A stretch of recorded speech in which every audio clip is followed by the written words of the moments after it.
aquellos perturbadores doctrinalmente.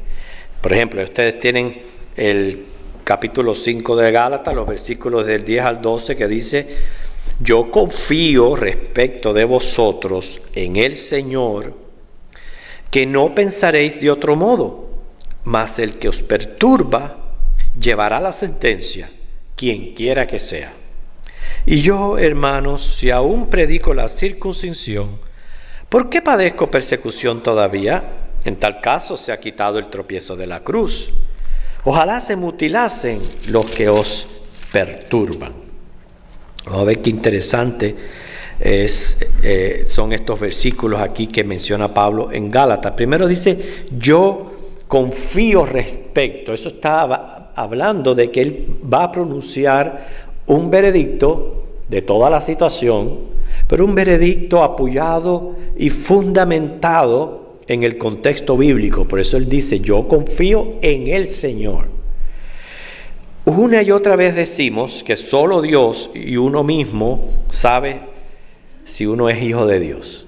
Eso lo hemos dicho muchas y muchas veces. Como también sabemos que entre creyentes crece, entre el trigo crece también cizaña. A la iglesia entra de todo. Van a venir inconversos, que esperamos que se conviertan, pero también van a venir apóstatas, que van a salir de las iglesias. Y en la viña del Señor hay de todo. Sin embargo, no podemos pronunciar un juicio de salvación ni condenación respecto a otra persona. Usted dirá: bueno, pero es que los frutos dan a conocer. Sí, es cierto. Pero estamos hablando aquí de un fruto definitivo. Ese fruto definitivo solo lo conoce Dios. Y nosotros mismos somos ejemplo de ello, porque hubo tiempo en que no estábamos dando frutos de arrepentimiento. Sin embargo, por la gracia y la misericordia de Dios, hoy podemos decir que estamos en Cristo.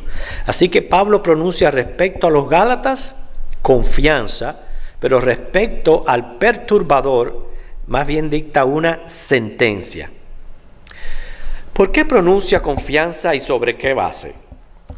Y yo pienso que esta misma confianza es la que debemos de tener nosotros, todos los que estamos orando por algún ser querido que aún no ha venido a Cristo, que aún no le ha recibido. Nuestra confianza es, primero, nuestra oración debe de ser que escuche el Evangelio, porque no hay salvación sin escuchar el Evangelio. Que escuche el Evangelio. Y si ya escuchó el Evangelio, nuestra confianza debe de ser que le vamos a ver venir a los pies de Cristo. Esa es la idea que Pablo está aquí presentando respecto a los Gálatas como iglesia en sí. Pablo basa esta confianza en las promesas divinas. ¿Por qué? Todo hijo de Dios es guiado por el Espíritu Santo a toda verdad. Por eso nosotros no podemos estar llamando a todas las personas que pertenecen a otras sectas o a otras religiones extrañas, hermanos, o que hay una sola religión. No puede ser, porque mira lo que dice Juan 16:13. Y el Espíritu Santo es Dios, y el Espíritu Santo obviamente no va a fallar en su obra, en la obra que Él está realizando. Pero cuando venga el Espíritu de verdad, Él os guiará a toda verdad, porque no hablará por su propia cuenta, sino que hablará todo lo que oyere y os hará saber las cosas que habrán de venir. Conoceréis la verdad y la verdad os hará libre. Hay una sola verdad, la verdad divina. Y esa verdad, el Espíritu Santo la va transmitiendo a nuestros corazones y provocando en nosotros convicciones doctrinales guiados a la verdad. Y esta era la confianza de Pablo, que aquella iglesia que había nacido en Cristo, aunque sí vinieron algunos y perturbaron aquel evangelio, pero que finalmente el Espíritu Santo les convencería de la verdad y pudiera ser que esta carta fuera el medio que el Señor usara, y por eso inspiró a Pablo a que les escribiera de tal manera. Filipenses 1:6 es otro versículo que también nos debe de dar a nosotros ánimo, confianza, porque dice que el que comenzó en nosotros la buena obra, la perfeccionará. Y de eso Pablo estaba, dice, persuadido. Yo estoy persuadido, confianza, seguridad. No solo que el Espíritu Santo les haga de guiar a toda verdad, sino que en este caminar que nosotros estamos, pues Él va a perfeccionar esa obra en nosotros, y esa obra incluye también conocimiento bíblico. Todos sabemos que cuando el Señor pronunció aquel, se pudiera llamar un discurso escatológico en Mateo 24, varias veces mencionó a los falsos cristos, precisamente Mateo 24, no lo olvido porque da la casualidad que es el mismo número. Dice que si fuese posible, aún los escogidos corren el peligro de ser engañados. Si eso lo está diciendo el mismo Señor Jesús, me habla de cuán fuerte y seductor es el engaño. Y es por eso que hay tantas personas cristianas involucradas en esos grupos. Pero nuestra confianza, la misma confianza que tenía Pablo para con los Gálatas, es que el Señor es fiel y los ha de sacar de todas esas mentiras y de todo ese engaño, y lo traerá a la verdad. Porque, aunque dice, si fuere posible que los escogidos fueran engañados, la verdad es que no es posible. Y no es posible no por un poder, una fuerza que haya en nosotros mismos, sino porque el verdadero Hijo de Dios es guardado también por el poder del Espíritu Santo, primera de Pedro 1:5. Ahora, ese conocimiento del que estamos hablando también depende de la diligencia del creyente. ¿Por qué? Porque también tenemos un llamado en las Escrituras a escudriñarla. Tenemos un llamado también a tener una actitud humilde al reconocer nuestra necesidad de crecimiento. Mientras que estemos aquí, vamos a crecer. Siempre va a haber un concepto nuevo, una verdad que se nos aclara. Siempre va a haber quizás el significado de una palabra. Cada vez que usted se expone al estudio de la palabra de Dios, sea personal o sea colectivamente, algo nuevo usted va a aprender y va a ir creciendo. Y eso va a suceder mientras que estemos aquí en la tierra. Ahora, si yo me cierro y digo, ya yo estudié, ya yo me leí la Biblia de punta a punta, a mí nadie me tiene por qué enseñar nada, y cierro mi mente y ahí me pongo terco hasta en ciertas posiciones doctrinales, y de ahí no me saca nadie, eso es una actitud bien arrogante, bien soberbia, y tenemos que tener cuidado porque no hay un ser humano que no cometa equivocaciones. No hay un ser humano que pueda decir yo tengo ya todas las respuestas. Todos nosotros tenemos que estar dependiendo continuamente del iluminador, que es el Espíritu Santo. Y cuando uno tiene una actitud humilde delante del Señor, le dice, mira Señor, enséñame por favor, yo no lo sé. O una actitud humilde para decir, he estado todo este tiempo equivocado y tengo que corregir este mal. Es cuando el Señor hace así, ilumina, bendice y guía a toda verdad.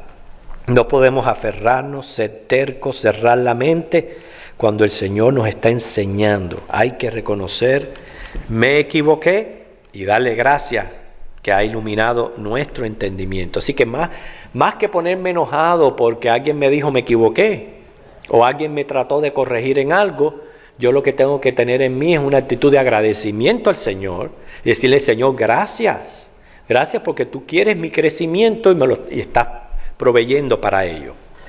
Ahora, lo único que tenían que hacer los Gálatas era volver a los rudimentos del Evangelio, pero la confianza de Pablo no estaba tanto en los Gálatas. Los Gálatas mostraron ser débiles, vulnerables. Repito, nos enseña cuán peligrosa puede ser una influencia, y más cuando no se le está prestando atención a los aspectos doctrinales de la iglesia. Pero la confianza de Pablo no estaba en que los Gálatas iban a cambiar, sino en el Señor de los Gálatas, en que el Señor es fiel y como buen pastor iba a restaurar a su errante oveja. Y repito, esta carta bien pudo ser el medio. Así que aquella confianza descansaba en las promesas de que el Espíritu Santo nos guía a toda verdad. Pero surge una pregunta al respecto. ¿Cómo entonces justificamos la diversidad de opiniones que prevalecen en la iglesia de Cristo? Ya no estoy hablando de sectas ni de falsas religiones, sino la iglesia de Cristo, fraccionada en denominaciones. ¿Cómo justificamos la diversidad de opiniones si la promesa es que el Espíritu Santo nos ha de guiar a toda verdad? El problema, la falla no está en el Espíritu Santo. El Espíritu Santo es Dios y Él nos ha de guiar a toda verdad. Pero estas son las causas. Número 1, Dios respeta la decisión del hombre, porque precisamente siendo soberano, parte de su soberanía fue crear al hombre con pleno ejercicio de su voluntad. Y así como Él respeta la decisión del hombre de venir y recibir a Cristo, aunque Él lo trae, no, lo trae en el sentido que lo expone al Evangelio por el poder del Espíritu Santo, sigue respetando esa decisión del ser humano de recibirle como Señor y Salvador. Lo mismo es en el proceso de santificación. Por eso tenemos llamado tras llamado en la Biblia, no solo a procurar la santidad, pero también el conocimiento bíblico. Y el Señor va a respetarnos. Si nosotros somos personas como los Gálatas que decidimos no prestarle atención a la doctrina, entonces eso es lo que vamos a tener. Y por eso es que hay tanta diversidad de denominaciones hoy día. También por eso somos responsables de escudriñar las Escrituras, de discernir la verdad, la cual es única, y también de cerciorarme que quien me enseña no me está enseñando falsamente en cuanto a doctrina. O sea, esa es también mi responsabilidad delante del Señor. Tercero, los líderes juegan un papel importante en la enseñanza. Y vamos a estar hablando más acerca de eso, porque la segunda parte de este estudio es respecto a aquel perturbador. Y 4, también hay otras preferencias en cuanto a ciertas prácticas de las iglesias. No necesariamente todo tiene que ser envuelto en doctrina, pero hay otras prácticas que fraccionan a las personas. Pero eso sí, hermanos, mire, recuerde, siempre vamos a ser una sola iglesia. Cuando lleguemos al cielo ya se van a acabar estas barreras denominacionales, porque somos una iglesia en Cristo. Lo que nos hace iglesia en Cristo es nuestra profesión de fe en la naturaleza y la misión de Jesucristo. Del resto, somos seres humanos, propensos a equivocarnos, y por eso es que hay tanta diversidad de opiniones en cuanto a ciertas doctrinas. Ahora, yo puedo, no está en ningún momento prohibido, contrario, yo puedo compartir un culto, un servicio de otra denominación cristiana, eso no está prohibido. Pero si no tienen sana doctrina, no puedo pertenecer a la misma. Yo no puedo llegar a una iglesia, y le comparto esto por el testimonio de este compañero que estoy trabajando, ayudándolo, ¿no? Porque él está pasando por algo así. La casualidad que estamos hablando de una iglesia, Gálatas, que después de haber recibido el Evangelio, escucharon voces extrañas y se desviaron de los rudimentos del Evangelio, y hoy día está pasando en muchas iglesias. Esta persona me dice: yo he estado 30 años en esa iglesia y de buena a primera todo está cambiando, el mensaje del pastor todo es lo material y el progreso, y yo no estoy de acuerdo con eso. Y yo le dije: mira, nosotros tenemos una responsabilidad de honrar la palabra de Dios por sobre todas las cosas, es nuestro compromiso. Porque yo sé que en las iglesias nos afiliamos, hacemos hermandad, etc. Pero yo no puedo ir a una iglesia a sentirme mal. Yo no puedo ir a una iglesia a hasta salir de allí abrumado. No, eso no es el concepto de iglesia. Entonces, usted hace una cosa, usted habla, se levanta y presenta el asunto y como dice, revoluciona aquello, porque está mal, o va a tener que buscar otra iglesia en la cual se pueda congregar y pueda escuchar la verdad.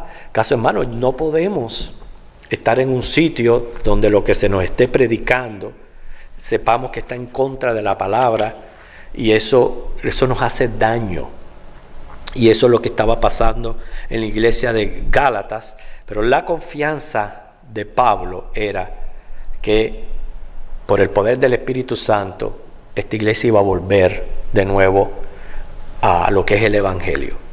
Pero respecto al perturbador, fíjense lo que dice de nuevo el texto. Mas, esa es la segunda parte del versículo 10. Mas el que os perturba llevará la sentencia, quien quiera que sea. De ser el perturbador creyente, porque repito anteriormente lo que dije al principio, nadie puede juzgar y decir eso no es creyente. Y les voy a decir la razón por qué. ¿Era creyente Pedro? Claro que sí era creyente.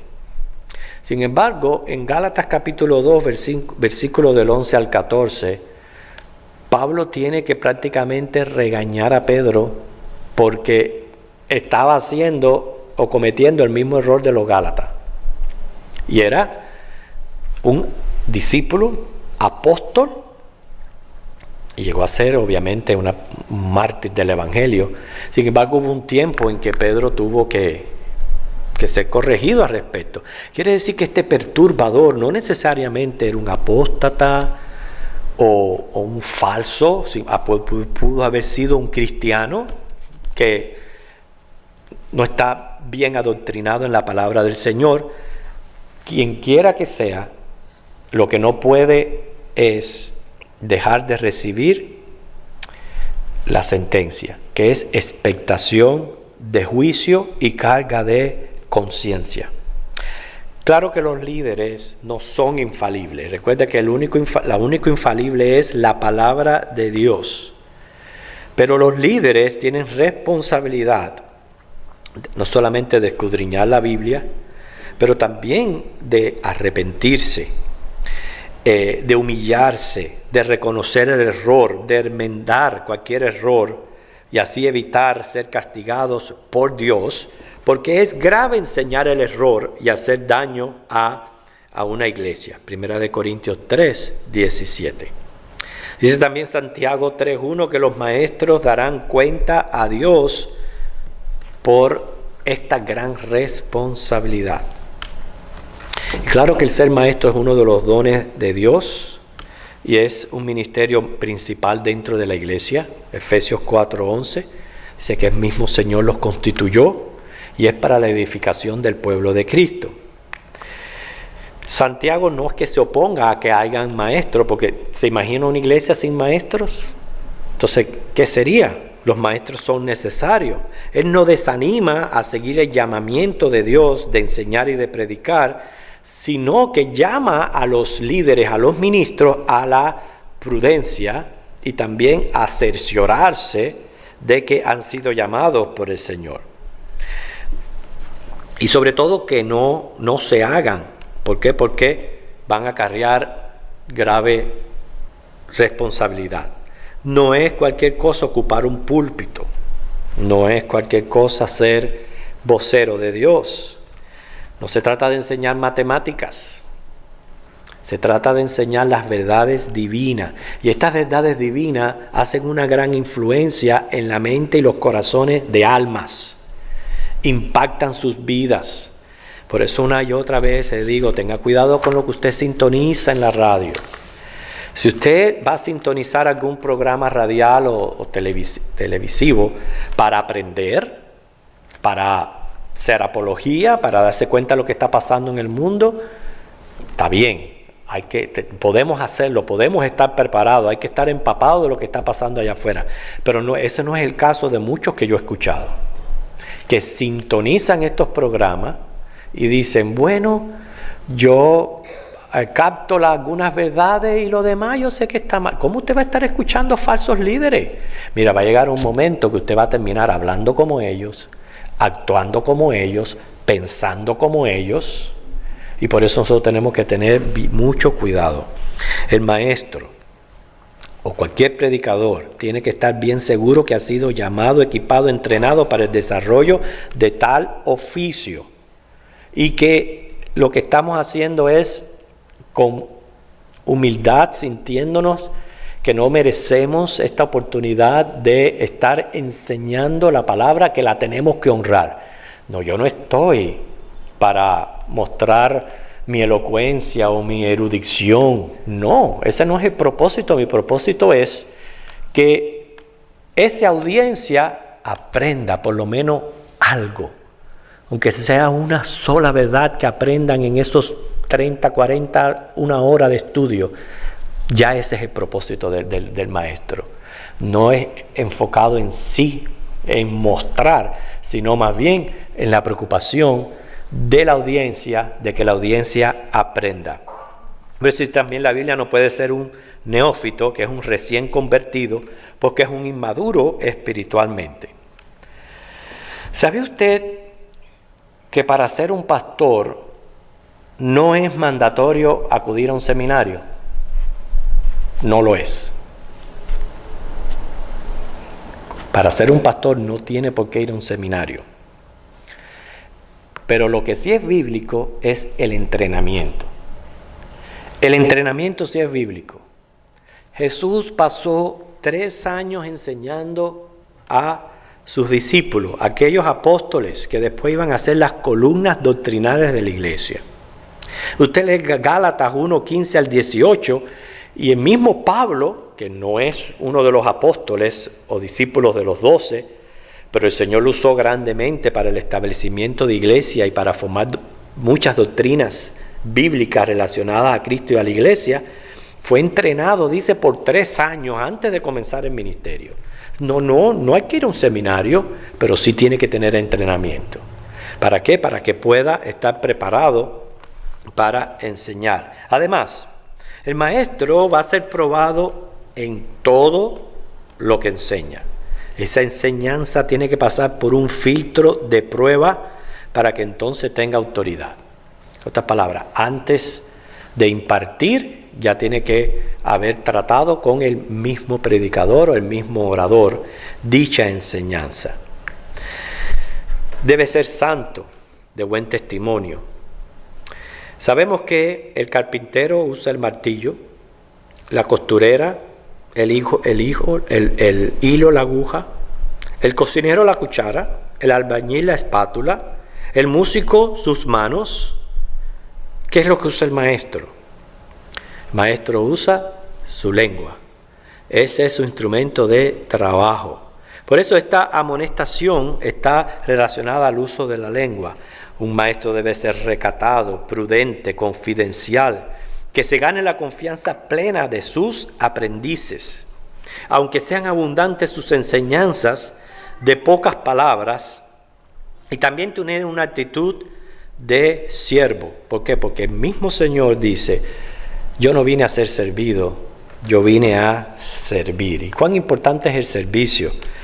Lo podemos ilustrar con lo que pasó el día domingo, que tuvimos la bendición tan grande de tener un culto precioso de unos hermanos que nos sirvieron. Estos hermanos viajaron de Miami, alquilaron sus propias habitaciones en los hoteles para servirnos a nosotros. Eso es servicio. Las cosas no se originan de la nada. Sabemos que eso es una ley de la ciencia, se pudiera decir. Nada se origina de la nada. Detrás de todo tiene que siempre haber alguien. Detrás de todo lo que sucede tiene que siempre haber alguien. Y cuando usted ve mesas preparadas, esto, lo aquello, créame, hay alguien detrás haciéndolo. Cuando uno sale, créame que detrás de alguien recogiendo, hay alguien recogiendo y limpiando y dejándolo todo acomodado. Y yo le daba gracias al Señor el día domingo porque en una hora, ya a las 5, todas las personas habían comido y ya todo ese lugar estaba recogido, limpio, basura botada. Pero recuerde, detrás de cada cosa siempre hubo alguien, hubo una mano. Dios vio quiénes fueron esas manos y Dios bendice esas manos, que viene con su galardón. Pero hay alguien detrás de todo eso. Y esa es la actitud de siervo que siempre tiene que haber, y no solamente en maestros, pastores, en los líderes, sobre todo los líderes. No lo podemos esperar en todos. Siempre los va a ver de apellido Miranda, y otros que son los que ensucian para que otros limpien. Yo recuerdo de este día domingo que ya cuando casi todo estaba terminado, voy donde Rosita y le digo: Rosita, allá afuera alguien botó merengue en el piso y lo ha pisoteado y hay merengue por todas partes. Y ahí Rosita enseguida cogió un cubo con agua y una escoba y todo eso se limpió. El caso es, esa es la idea es de que estamos acá, tenemos que ser ejemplos de servicio, de servir a la iglesia, de servir a los demás.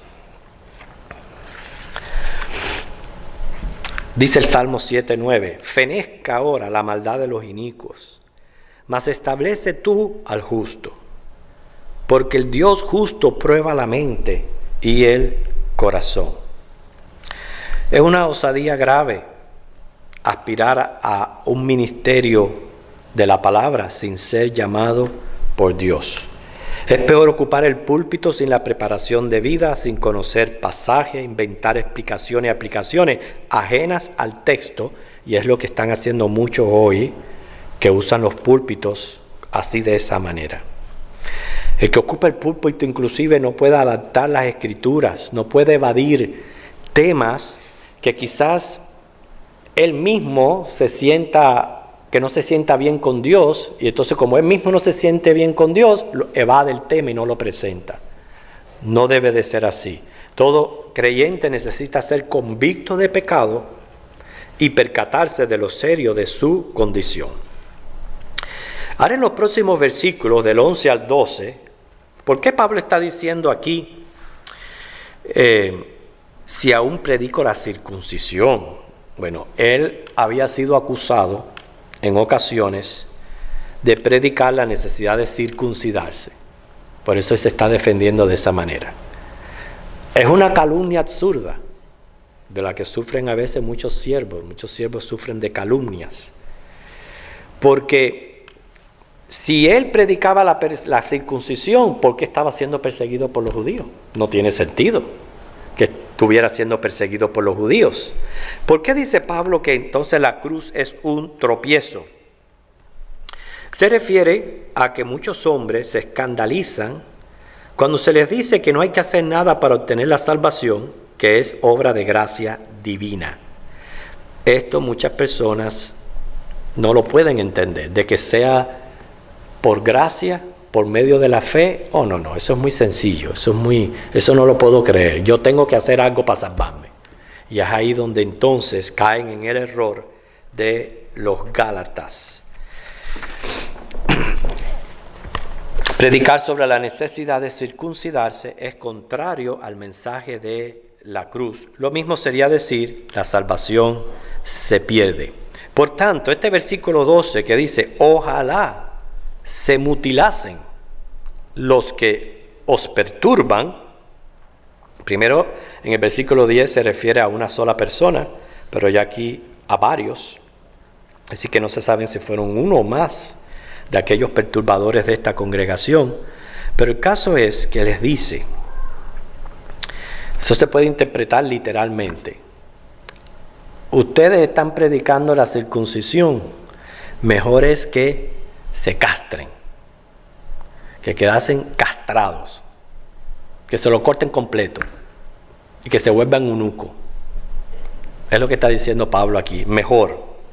Pero en un sentido figurado se refiere a que esta gente debía de ser cortada de la iglesia para que no siguieran haciendo daño y pervirtiendo la verdad del Evangelio. Tenemos un sacrificio glorioso, precioso, que es el sacrificio de Cristo, donde Él todo lo consumó, todo lo que Dios requería para justificación, consumado fue en la cruz del Calvario. Y eso yo lo tengo que apreciar, lo tengo que honrar. ¿Cómo voy a buscar yo otras alternativas justificantes que lo que le están restando aprecio y valor a ese sacrificio de Cristo? No sé si usted está viendo lo grave de esto. Ahí está donde está la gravedad de esto.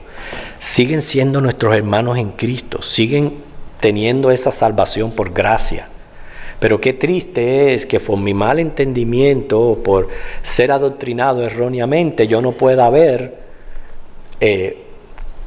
y uso preciosura, hermosura, no que el sacrificio haya sido hermoso, precioso, sino lo glorioso que es, lo que Cristo hizo en la cruz por mí, lo valioso que es.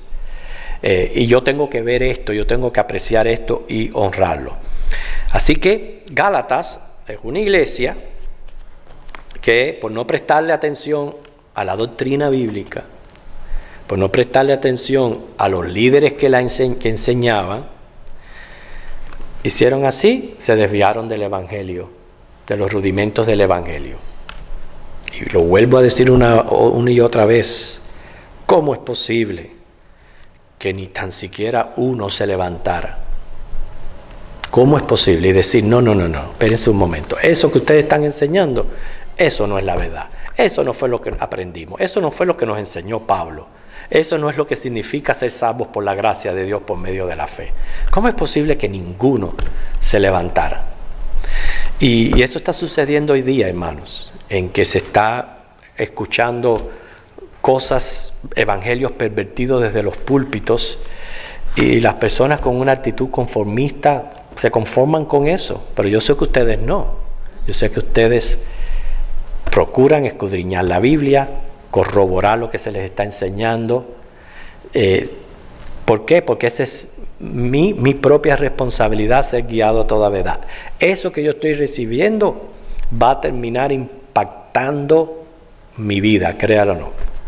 Usted va a terminar hablando como esa persona, usted va a terminar pensando como esa persona, creyendo como esas personas. Y eso es lo grave de esto, que van arrastrando tras sí a la iglesia que le costó a Cristo su sangre. Por eso es la gran responsabilidad del maestro, del predicador. No es cualquier cosa.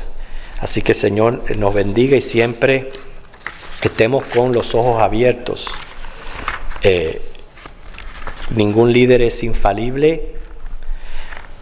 Cuando usted escuche algo que usted sabe, siente que no es la verdad del Evangelio, que no es lo que la Biblia enseña, por favor, levante su voz, déjelo saber.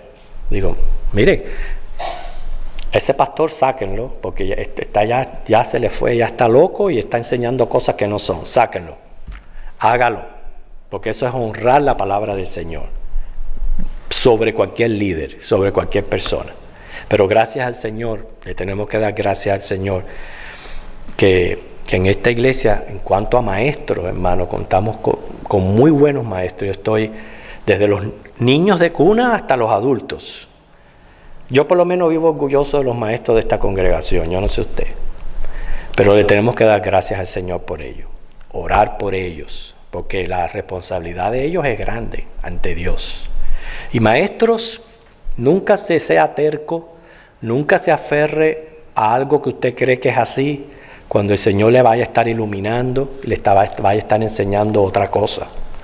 No lo haga, porque eso es orgullo, eso es soberbia, eso no es honrar la palabra. Yo personalmente, varias ocasiones he tenido que enderezar mis puntos doctrinales, enderezarlos. En otras ocasiones se lo he compartido. Tuve muchos años en una iglesia donde practicaban el arminianismo. Salí de esa iglesia y el Señor me pone en una iglesia donde practicaban el calvinismo. No es que por eso es que no soy calvo, no es porque... No fue que perdí el pelo en esa iglesia, no. Pero le doy tantas gracias al Señor que me iluminó y me sacó de esa aberración, porque es aberrante. Yo creo que uno es peor que otro. Y hoy día ni arminiano ni calvinista. Predico que somos salvos por medio de la fe, por gracia. Esa es toda la predicación que yo necesito. Pero yo le doy gracias al Señor que Él me ha ido, y todavía hay muchas cosas más que tenemos que seguir aprendiendo del Señor. Yo no puedo ser terco y quedarme en una postura doctrinal, aún sabiendo que Dios me está a mí guiando, iluminando, y yo ahí, como diciendo, dando coces contra aquel aguijón. No debe de ser así, porque ser maestro, enseñar es una gran bendición. Se gana la admiración de muchas personas, pero qué tremenda responsabilidad delante de Dios. Una tremenda responsabilidad. Pero ustedes también como iglesia la tienen de no cometer el error de los Gálatas. El Señor les bendiga, hermano.